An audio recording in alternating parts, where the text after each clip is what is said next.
Okay, it's a beautiful day in the UK. This is 5 things I hate about my Boxster.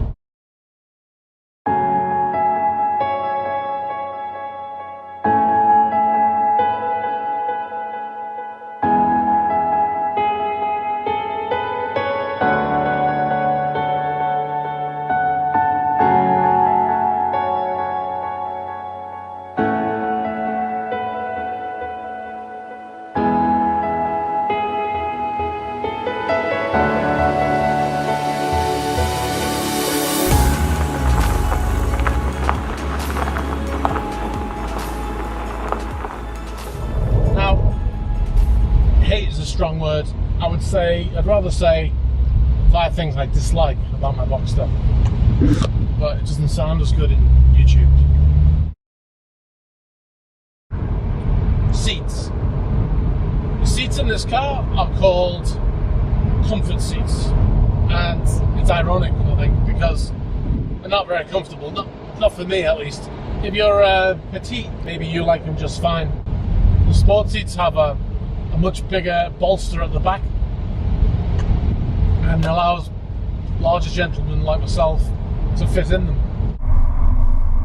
I always find myself with one shoulder blade on the wrong side of the bolster, so I always end up correcting myself, and then 20 minutes later I'm back to the same point and I have to correct it again. There are 2 seats that you could opt for when this car was available. And basically, this is the cheaper one. It's full electric, it's got lumbar support, heated and everything, but it just doesn't have that top bolster. Tiny mirrors. The side mirrors are so tiny, I struggle to see what's going on around me. I mean, I suppose I'm kind of used to them right now, but they are very small. In fact, in 2006, the regulatory body in Europe told Porsche they had to make their mirrors larger because they were so small that they actually did not meet the minimum sizes for door mirrors. In 2009, when the new car came out, they made completely different mirrors, much bigger, and they're the ones I've got on my 911. I did toy with the idea of replacing these mirrors. However, this car has auto-dimming mirrors, and the glass to replace the auto-dimming mirror glass is £380 each. So, how do I know that? Because I replaced them on my 911. So yeah, I spent £600 on glass to replace the mirrors in my 911. It was worth it in that car because I'm keeping it. Number 3 is visibility. Now, in most circumstances, the car's great. The visibility is great. Out the front, sides, even the rear window. I don't have a problem with the rear window. Some people say it's too small. The only problem I have is when you're at a junction. A T-junction's fine, but when you're at a junction where it's like 40%, 2 lanes into one, and you look over your left shoulder, all you see is roof. So what you have to do is, or what I find myself doing is, approaching at a wide angle and then turning in at the last minute to make it more like a T-junction so I can actually see. So yeah, that's not brilliant. That's a safety problem. I suppose that's one of the problems with a convertible. The head unit, or PCM as Porsche call it, the Porsche Communications Management, which sounds very posh, is woefully out of date. In fact, it was out of date in 2008 when they put it in this car. It's got no Bluetooth. There's no USB port, there's no auxiliary port to connect an iPod to it or anything. There's no auxiliary port at all. So you can't use your phone hands-free. And in the UK, it's illegal to use your phone unless it's hands-free. The only way to use your phone in this is to put a SIM card in a little tray, and that way, and then it acts as the phone itself. The problem with that is you're not going to take your SIM card out of your phone every time you get in the car. Also, playing back music. Like I said, you can't. There's no iPod or anything like that, so you have to use CDs. So if you're like me and you buy all your music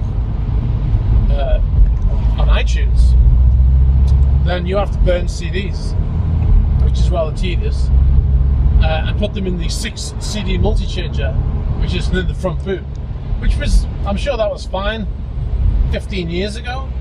That was actually a cool feature, but in 2008, I mean, seriously, with the sat-nav, it's not brilliant. It's quite out of date, and if you want to go to Porsche and buy a new sat-nav CD, they will charge you £450 for the pleasure. So now in this car, when I have sat-nav, I have to use my phone. Number 5 is the steering wheel. I mentioned this in my previous video.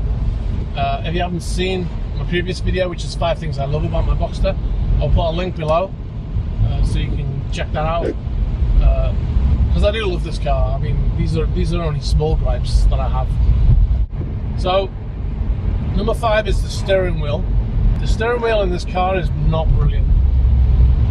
I don't know what it is about Porsche, but they like to put very thin steering wheels in their cars. I don't know whether they've changed for the later cars, but this steering wheel feels very thin. Also, it's a triangular type, which is not sporty at all, and it has the multi-function buttons on the wheel, which I just find to be rubbish. There's 2 wheels on it, one on either side, and I always forget which one's which. They look identical, so whenever I want to change the volume, I end up advancing to the next song, which I don't want to do, or changing a radio station or whatever. And when I want to change the radio station, I turn the volume up or down. So I never use them. I use the buttons on the radio. So the only time I end up using these controls is when I accidentally do it when I'm on full lock. So that, yeah, if I was planning on keeping the car long term, I'd definitely upgrade the wheel. And you can do it. It is possible to put a Gen 2 wheel on this car. How do I know? Because I've done it on my 911. Okay, so I was filming this video yesterday, and the camera just stopped recording. I thought I'd finish the video in my driveway, and I can show you my 911 as well, the wheel in my 911. And then just my 911.